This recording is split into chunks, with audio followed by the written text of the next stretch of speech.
This is Stacked Podcast. Today we have on Yago from Sovryn and BitcoinOS. Welcome, Yago. How are you today? I'm excellent. Thanks for having me. Nice. We're very happy to have you here today. Yago, let's dive straight in.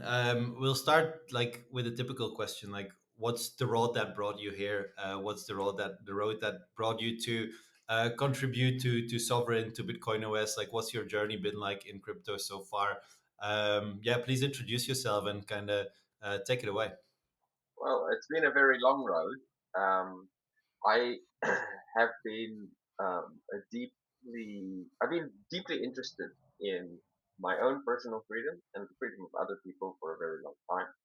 And for many reasons, you can get into my history if you guys want, but bottom line is, for many reasons, I believe strongly that the number one tool for people to be free, to have self-sovereignty, is their sovereignty in financial terms, right? Uh, if you are able to control your financial future, then you're able to control the rest of your future, and you become highly mobile. You become highly able to deal with shocks in your life, and you become able to also contribute to the causes that you believe in, and and support, your family. So it's really a crucial aspect of life. And at the same time, I think that reflects itself across all of society. So the more a society is able to unlock sort of economic freedom, the more the society becomes free. So back in 2011, I was working in machine learning. I started a startup. I was at Carnegie Mellon University, and because I was reading papers in network science, I came across the Satoshi white paper, and it hit me like a lightning bolt because it described something that at the time everyone believed was impossible, and even today we haven't fully realized. What it described was the ability to bring property rights to the internet, property rights to the digital realm. At least that was my interpretation. And to me, this was one of the most optimistic papers I'd ever read, because the digital realm is borderless. It's available to everyone. But also, more and more of our lives, I believe, at the time, and I think it's become obvious, we're going to become part of this sort of digital realm. But the internet had no native economy, right? It was basically the only thing you could do on the internet is advertise other stuff. So the biggest companies were Facebook, Google, basically advertising. And And the reason was that without property rights, you end up with a barren wasteland from an economic perspective. And that's not good for society. It's not good for the internet. It's not good for anything.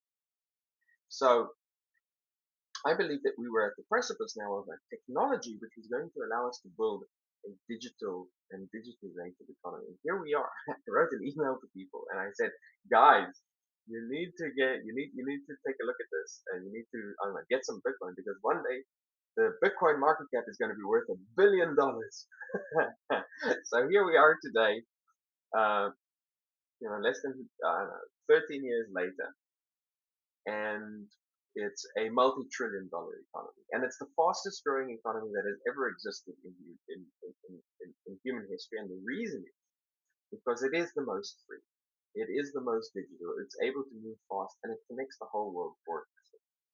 And I think we've only scratched the surface of what that is able to do. So over the years, I've been involved in many ways to try and promote that. I started one of the first remittance companies using Bitcoin for remittance. We actually managed to make quite a lot of money with that business.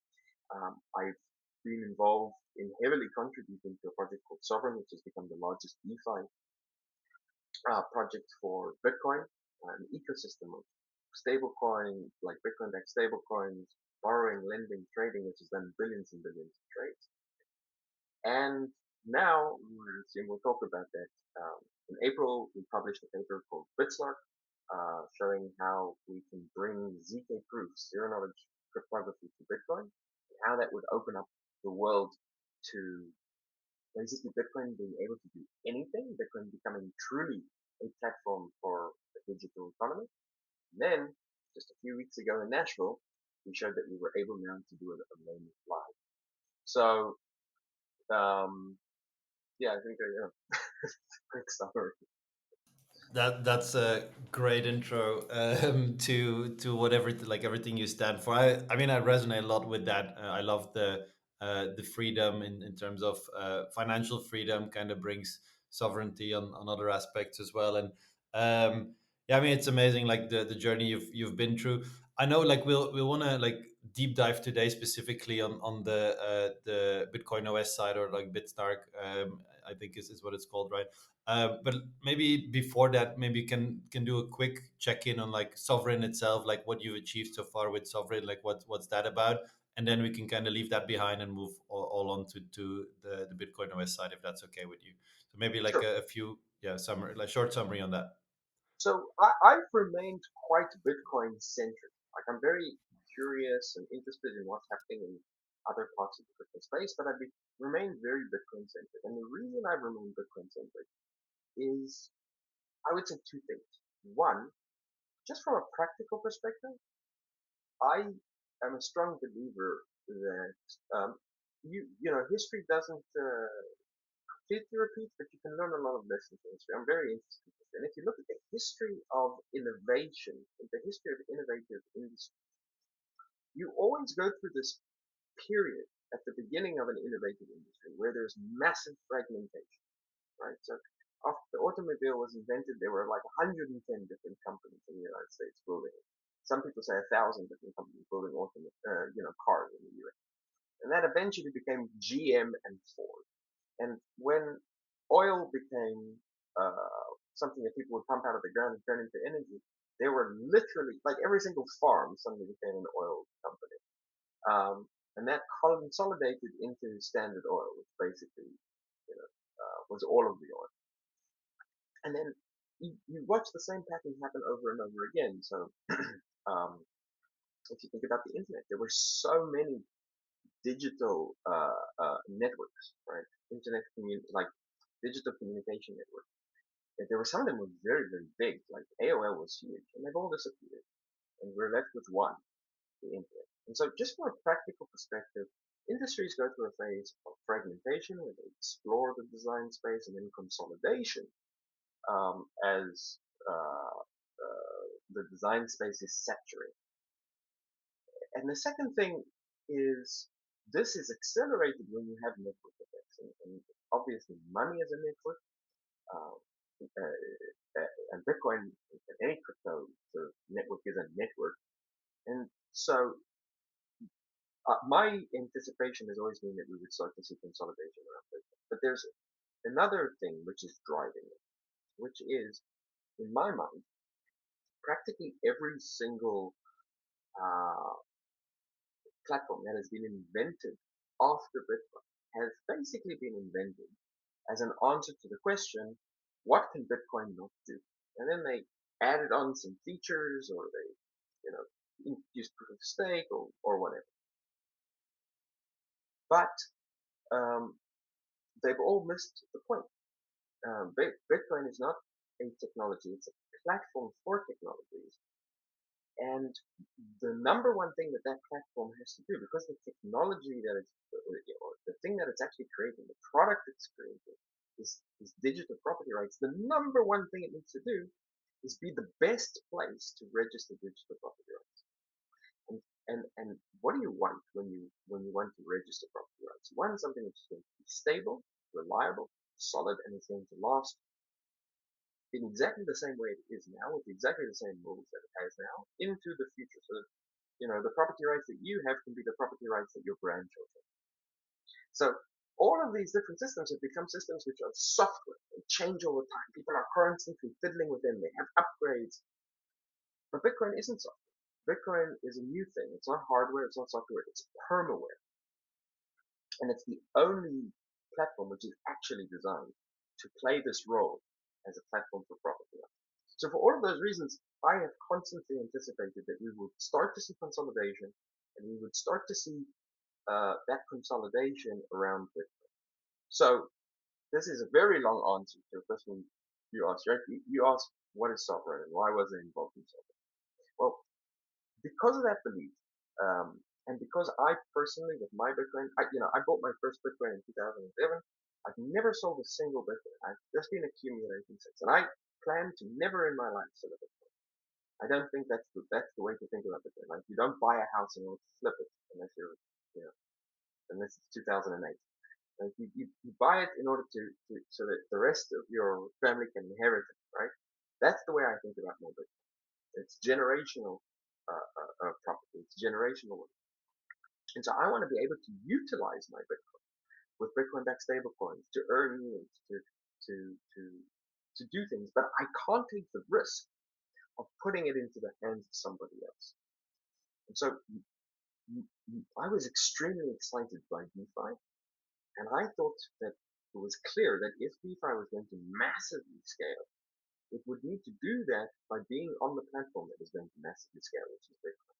So starting in 2020, I started to contribute to this project called Sovryn, which is basically a project pioneering ways to bring DeFi to Bitcoin, and has become an ecosystem of many, many different applications that do just that, and has since become sort of the largest Bitcoin ecosystem in the world.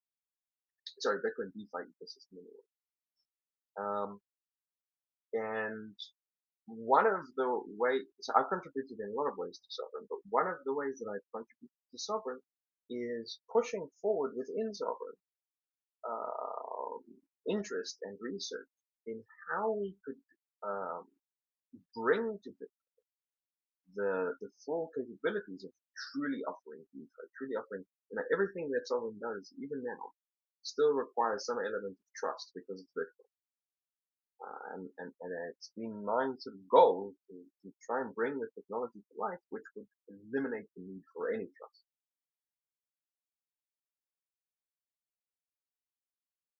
Interesting.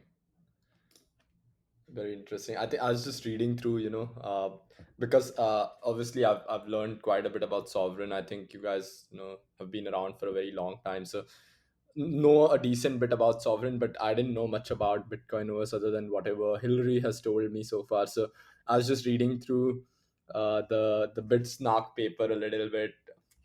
I think that's a very interesting one because I mean, the moment BitVM as a concept came out, everybody started rushing to build rollups, right? But with Bitcoin OS, you introduce Bitsnark and you say that BitVM is not optimized for building trustless rollups, right? And that's a very interesting way to put it. So I'm just curious, like, why do you think BitVM is not optimized for building rollups, and what is Bitsnark going to, why, like, why do we need this here? Just to dive into it. So maybe a little bit of background. So first of all, what is BitVM? BitVM is a proposal paper that was written by Robert Linus, and in it he proposed something quite remarkable. He said, because we have Taproot, and because of the way that Taproot transactions work, where you can create like these really, really big trees of transactions, you can actually turn those trees into software.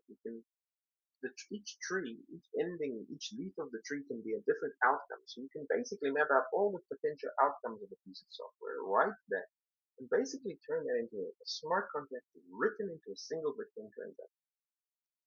Phenomenal idea. Um,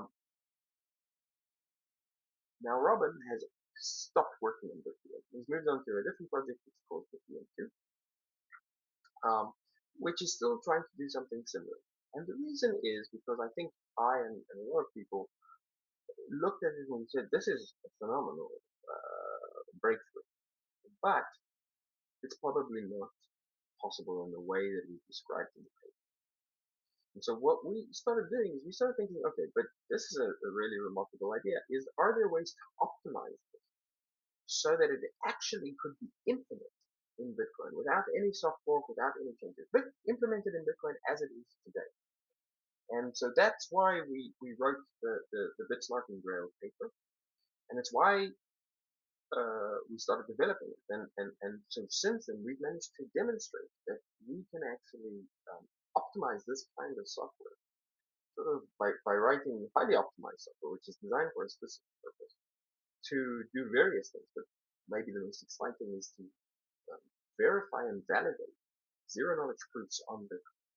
Now, why is that so profound? Because a zero knowledge proof is a cryptographic proof which allows you to prove something without showing the proof itself, right? So one way to think about this is if you go to a club and they want to know your age, you give them a card, they see your name, they see your date of birth. That's a whole bunch of extrinsic information. All they want to know is, are you over 21, right? So if there was like a zero knowledge proof where you would walk in and there would be like a green light, it would flash green if you're over 21, it would flash red if you're not, and that's it. That's all the information that would be provided, not the actual birth date.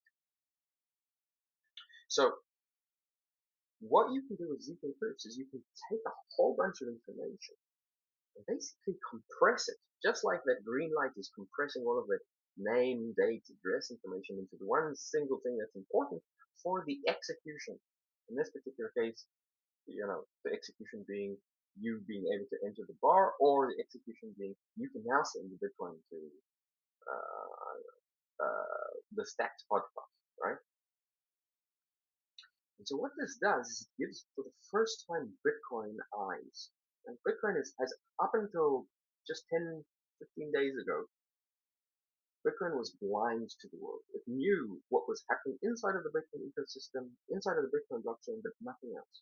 And now we have the ability to Bitcoin, when we demonstrated zk proofs on mainnet, Bitcoin eyes open, because now it could start to see stuff. You could start to give it information, cryptographically trust this information. In other words, true information, not just you telling you have an oracle, but true information about what has happened, for example, on a road. And that means that you can now construct trustless rollups in Bitcoin, which means that you can now create environments where you can have EVM compatibility on Bitcoin. You can have Solana compatibility on Bitcoin. You can have high speed private transactions at low cost on Bitcoin. All of this now suddenly becomes possible on Bitcoin. And so it's like this very, very small gap that we've opened up in what's possible with Bitcoin. But literally, we can shove the entire world through it. Indeed. Basically, what you're saying is while BitVM theoretically was a phenomenal idea, it wasn't practical to build like trustless roll-up bridges with it. It wasn't. But It wasn't. The idea was good. It wasn't practical in the way, at least, no, it doesn't seem anyone thought it was practical in the way it was described. It didn't sure. matter, right? It was enough of an advance in the way that we think that we've now managed to create something very similar, which is actually an implementation of. Okay, that makes sense. I think that was a very nice technical, like layman overview of ZK proofs of BitVM. I think it's a very helpful piece of content here. So that's great to know. And tell us a little bit about Bitcoin OS and why did you like start working on Bitsnarks? Because obviously you saw this and you saw an opportunity, but what do we get out of these rollups? I mean, I'm always curious. I think the biggest problem is called this BTC DeFi, BTC Fi. I don't think there's any such thing as BTC Fi, right? Like we don't have. There's just one TradFi sector and then one DeFi sector.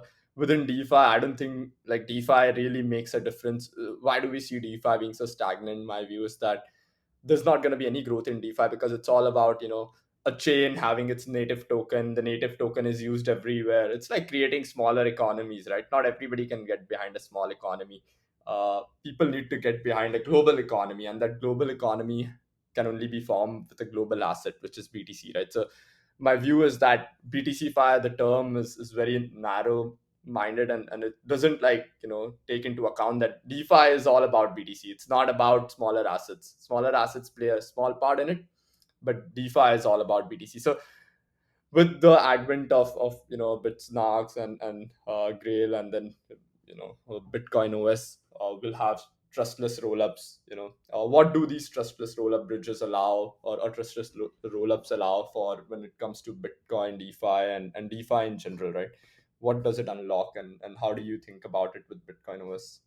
Well, so the project that we're working on, BitcoinOS, or as people have started to affectionately call it, BOSS, is basically this understanding that, okay, we now have the tools, um, we now have the basic primitive to be able to build anything in Bitcoin. Literally to turn Bitcoin into the sort of shared computing resource for an entire decentralized digital world.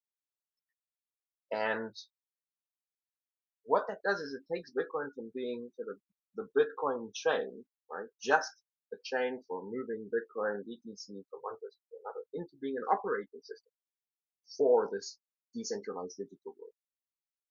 And so with BitcoinOS, what we're doing is we're building that operating system.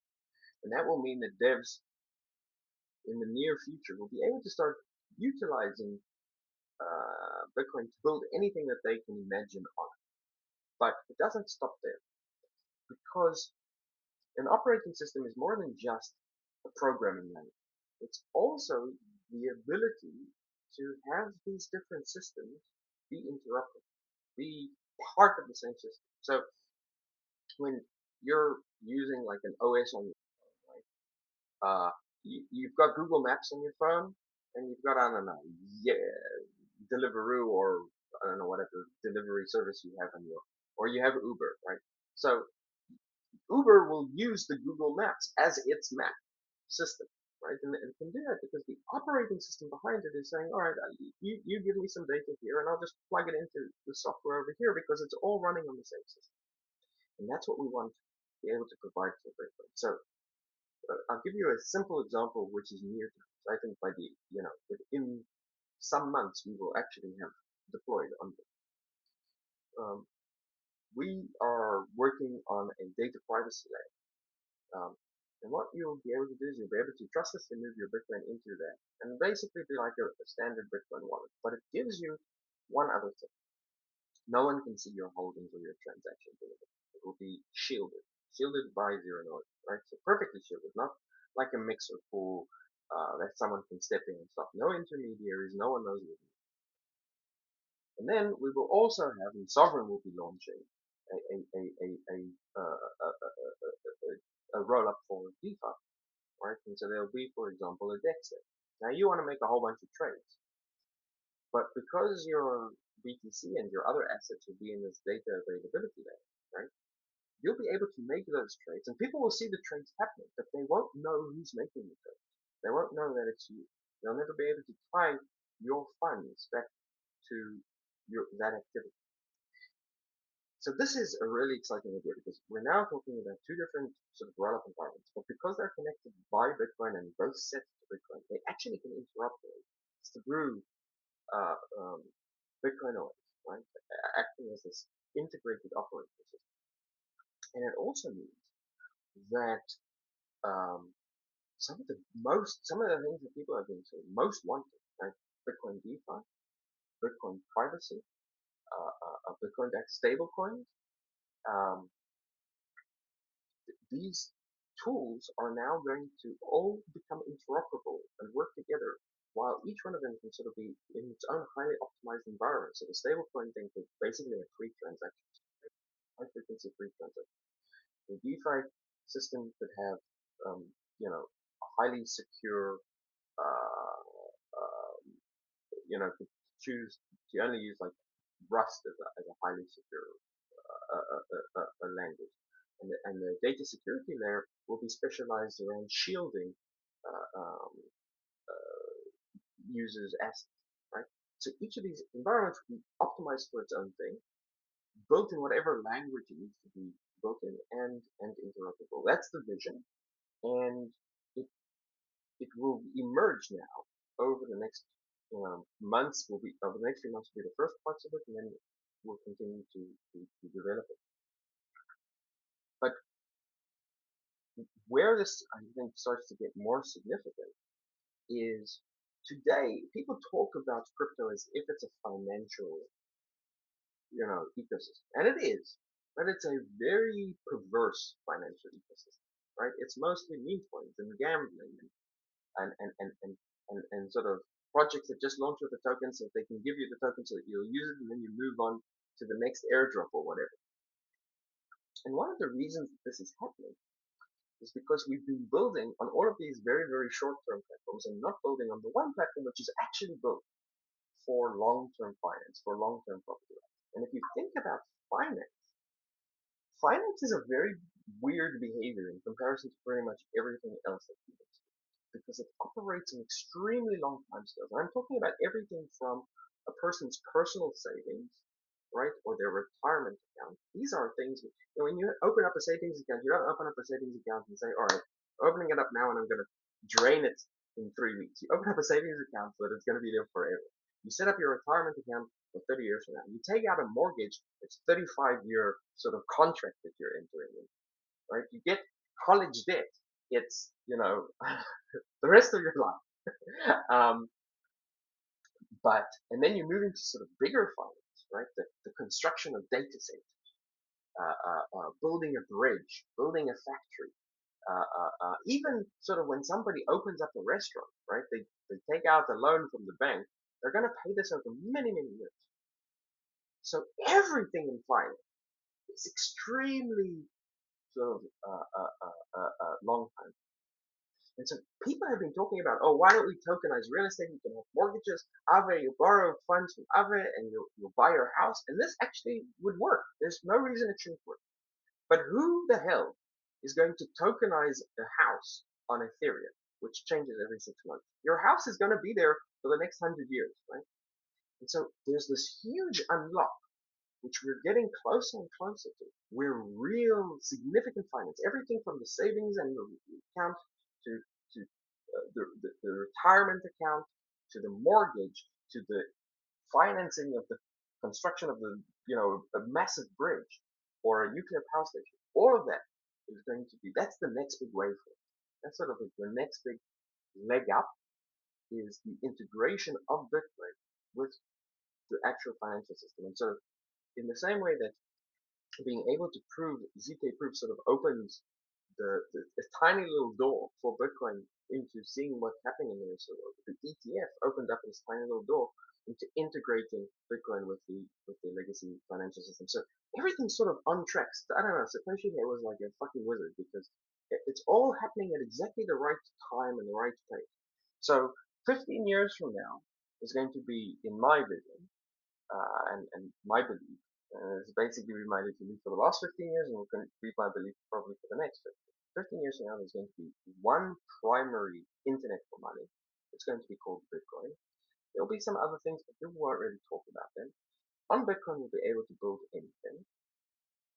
It will be deeply integrated with the entire financial world. We'll have drawn TradFi into this digital space, and it will mean that your savings account will actually be, if you want it to be, non-custodial, private, completely under your control, and you'll be able to interact with, all kinds of different systems using it. That's where I think we're going, and I think, 15 years might seem like a long time, but it's not a very long time at all. We're going to completely see, governments integrating with this. El Salvador are doing it already. Argentina is considering doing it already. Trump is talking about doing it already. This is all happening, right? It's like that meme. It's happening, right? 15 years from now, it won't be happening anymore. It won't happen.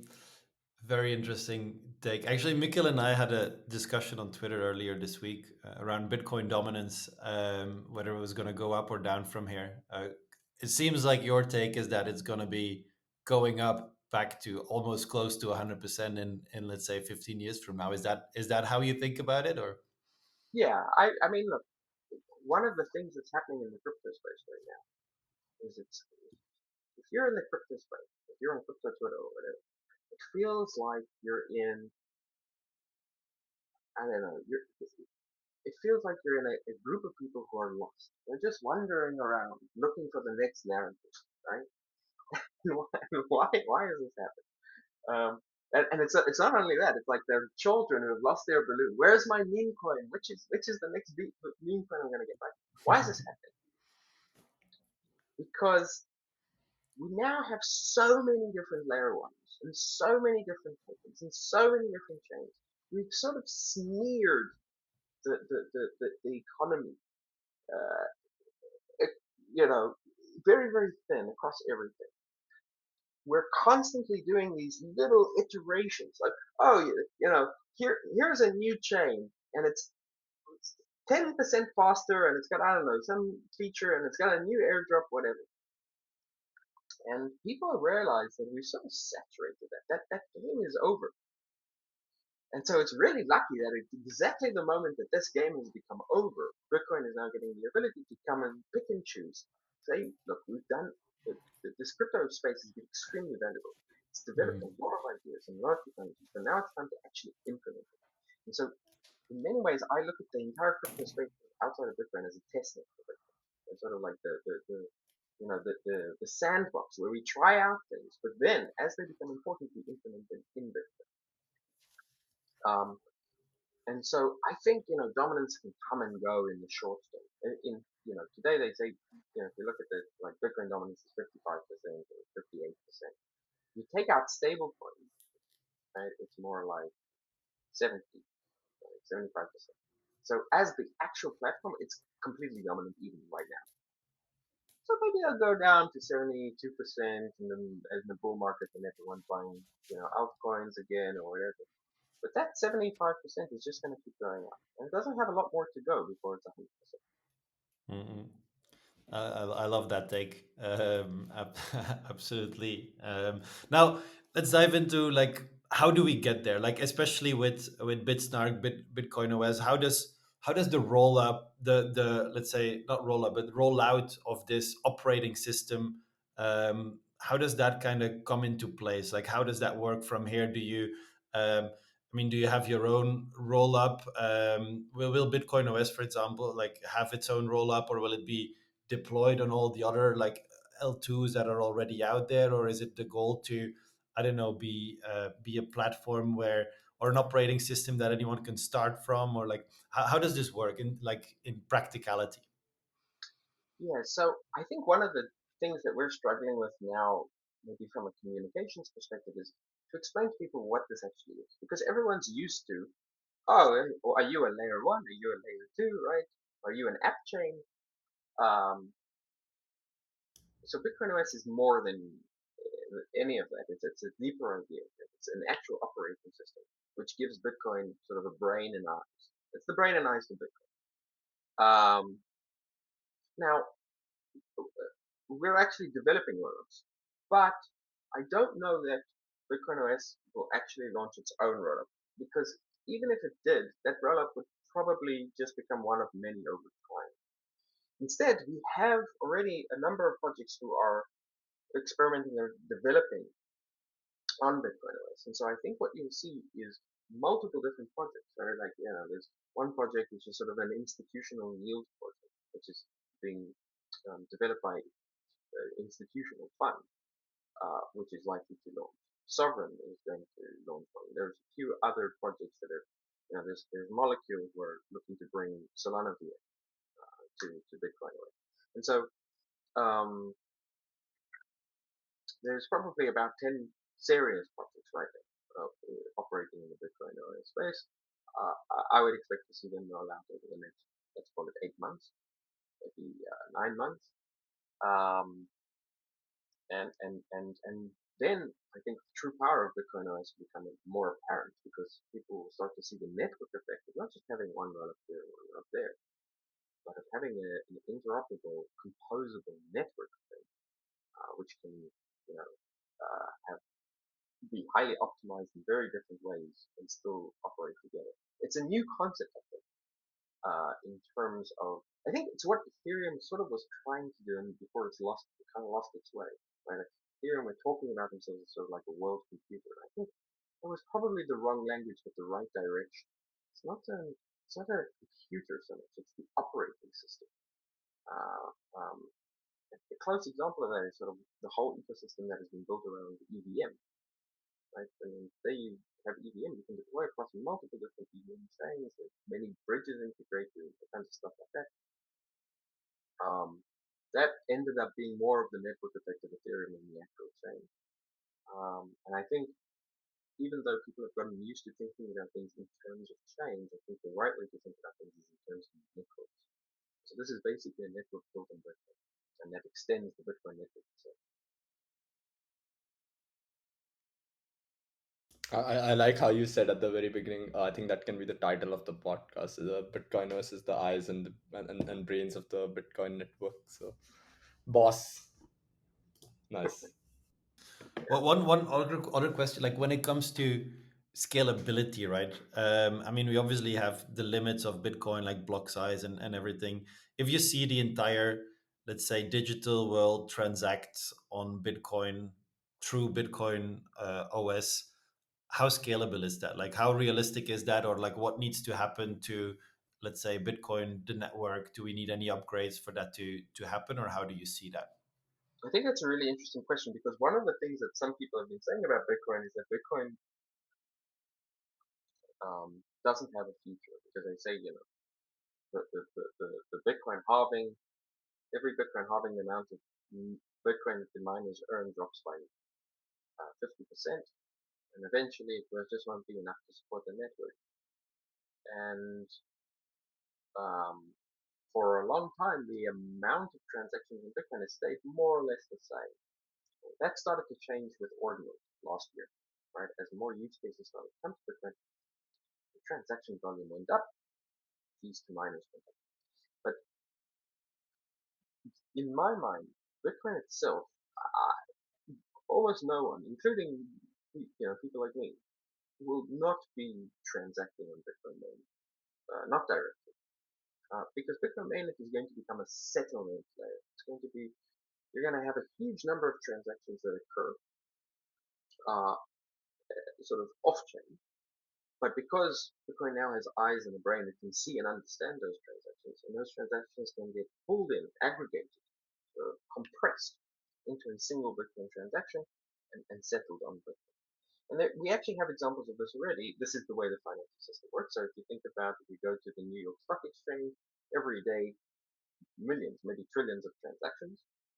Um, but it's not like someone is moving the stocks between owners all the time. At the end of the day, settlements takes 3 days. So there's a lot of transactions, but then they settle as a chunk, or just the differences change. And that's exactly how an Ethereum rollup works as well. So there'll be a lot of transactions that occur on the rollups. They'll get aggregated down just into the actual changes that occur, and that will get published and written to Bitcoin, so it will get secured by the Bitcoin network. And Bitcoin will become a much more powerful, much faster settlement system than one which takes 3 days. It takes 10 minutes or an hour, depending on how many blocks you're waiting. But what that does mean is that Bitcoin block space is going to become the most sought after, scarce, and expensive digital resource in the world. Because they only have 4 megabytes, which is nothing, and you get that only once every 10 minutes, which is a long time. So there's going to be this huge demand to fill up these blocks. And so one of the groups that is most excited about what we're doing is Bitcoin miners, because they're going to start making a lot more money. And the absurd thing is that they're going to be making more money, but at the same time, for users, the actual transaction cost is going to go down. There's just going to be way more of those transactions. Actually, on this point, it's a very interesting point. You say that the Bitcoin network, the demand for block space on the Bitcoin network is going to be huge. What's very interesting to see. I saw this tweet a day or two ago.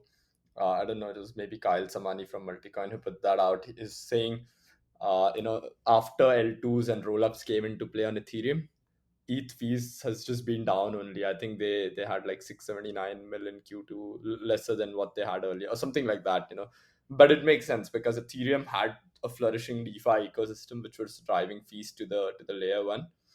Yeah, But all of a sudden, like that just vanished because layer twos come into play, rollups come into play, and I think eventually everybody's just trying to reduce friction for users, right? So these rollups are incentivized also to kind of keep some economic value for their token holders. That's the problem with having additional tokens, right? Like if every rollup existed without having a native token. problem. I mean, the way it works is these rollups they make money on the margin, right? They make money on the delta, the difference between how much money they can collect from users and how much it costs them to secure those transactions on the rollup. Yeah. Now, the reason it's flatlined on Ethereum is Ethereum have on purpose made it extremely cheap to secure rollup transactions on Ethereum. Um, and really, as you describe it, right, Ethereum.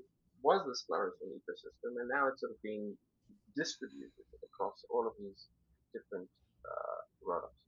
The situation in Bitcoin is the exact opposite. With Bitcoin, we're Correct. going from zero to one, right? We're going from, there's literally nothing on Bitcoin right now except the Bitcoin transaction, and Yeah. we're going to everything. And then the other aspect of it is that Bitcoin, while it has some interesting properties that make it really good for securing rollups, the data space isn't going to get bigger. It's only so. This is exactly the problem with Ethereum, right? Ethereum is too clever by half, right? They're constantly outsmarting themselves, right? Okay, we've got a good thing going. Now let's change the system. Bitcoin uh, is a stubborn bastard. It doesn't change, and so it doesn't make the mistake of being too clever for itself. You want to put more transactions with Bitcoin? Go ahead. I'm not going to help you. Is what Bitcoin says. I'm just going to become more expensive. And so it's a very different sort of I approach. agree with you. Yeah. Yeah, I agree with you. I think the fact that we didn't like Ethereum had a flourishing DeFi ecosystem and it tried to change that, while Bitcoin there's nothing that happens on the network. So we'll start seeing something. The way I said it was a bit humorous, but in actuality, that's not what happens. The reason it actually happens with Ethereum is because in Ethereum, you have a lot of different stakeholders who are Of trying to course. change the system actively for their own benefit. And in that, Absolutely. I think that's with every political system, right? I think blockchains are very political in nature. If you think about it, it's all about a few people trying to drive their own agenda. So I think the fact that Bitcoin is so stubborn, which you said, it makes it a lot more difficult for any individual or any entity to actually drive those changes easily, which makes it more resilient and more interesting to work around with, right? So because it takes much longer time for everybody to come to consensus that, oh, this is actually going to be helpful for the network, so you take more time instead of one entity driving the roadmap for the whole ecosystem, which we see with Ethereum Foundation. We've seen so much drama around things that happen in Ethereum. So yeah, I mean, I'm with you on this, and it's a very interesting view. Maybe I think we're running slightly over time, so we'll try to wrap this up very quickly. If you have anything to share, any views, anything around Bitcoin, Bitcoin OS, like anything actually, just go for it. first of all, I think a lot of people haven't realized that really significant things. And Bitcoin National was famous, or what everyone was talking about was that Trump was speaking at the conference. That was a big deal. I'm not saying it's not a big deal, but it's, maybe this politician gets elected, maybe this one. We can now see, maybe Harris is going to win. So maybe, but there was a profound technological change introduced into Bitcoin at Bitcoin National. And that is sort of Bitcoin OS now able to verify zk and other forms of computation on Bitcoin. So Bitcoin now, there was Bitcoin before that moment and there's Bitcoin after. It happened in, if I remember correctly, block 853.626. So you have 8,500 85,000 blocks before and all of the blocks after are just a totally different piece. And so we've already been seeing a lot of sort of growth, innovation, interest in Bitcoin that we haven't seen before. A lot of people have been talking about the fact that we're currently going through a Bitcoin renaissance.